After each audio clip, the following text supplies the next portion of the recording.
میرا ایک شاگرد ہے کراچی میں، اس کے مسجد کے ساتھ ایک عورت تھی، وہ لڑکیاں سپلائی کرتی تھی، کس قدر بدترین کام۔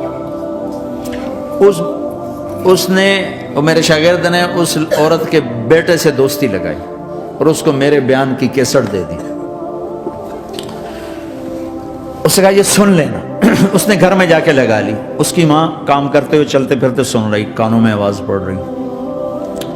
تھوڑی دیر کے بعد وہ آ گئی، کہنے لگی مجھے بھی سنا، تو اس نے سنی، پھر کہنے لگی دوبارہ سنا، پھر دوبارہ سنی، پھر کہنے لگی ایک دفعہ اور سنا، پھر ایک دفعہ اور سنی۔ کہنے لگے یہ کون ہے؟ کہ پتہ نہیں کون ہے۔ کہ کس نے دی؟ کہ یہ مولوی صاحب جو مسجد کا اس نے دی۔ تو اس نے بیٹے کو لیا اور مسجد کے دروازے پر آ کے، لوگ تراویح پڑھ کے نکل رہے تھے، انہوں نے کہا میں یہاں کے امام سے ملنا چاہتی ہوں۔ تو آ گیا، امجد نام ہے اس کا۔ کہا مولوی صاحب یہ کیسٹ آپ نے دی ہے؟ کہا جی۔ یہ کون ہے؟ کہ میرا استاد ہے۔ کیا نام ہے؟ طارق جمیل۔ کہا اس نے کہا ہے کہ جتنے بھی گناہ کرو توبہ کرو تو قبول ہو جاتی ہے، تو میری توبہ قبول ہو سکتی ہے؟ تمہیں تو پتہ میں کیا کرتی ہوں۔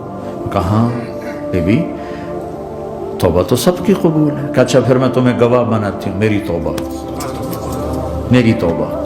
اور اگلے دن مسجد میں آنا شروع کر دی تراویح میں، اور دعا کرے یا اللہ اگر میری توبہ قبول ہے تو مجھے اٹھا لے، اگر میری توبہ قبول ہے تو مجھے اٹھا دے، اگر میری توبہ قبول ہے تو زور زور سے دعا کرتی۔ عورتوں کے اس میں جس طرح عورتیں نماز پڑھتی تھی، 29 کی رات سجدے میں اللہ نے اس کو موت دی تھی۔ ساری زندگی لڑکیاں سپلائیں کی اور موت آئی رابعہ بصری جیسی۔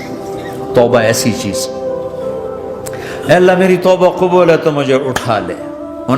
29 کی رات سجدے میں اللہ نے اس کی روح کو قبض کیا۔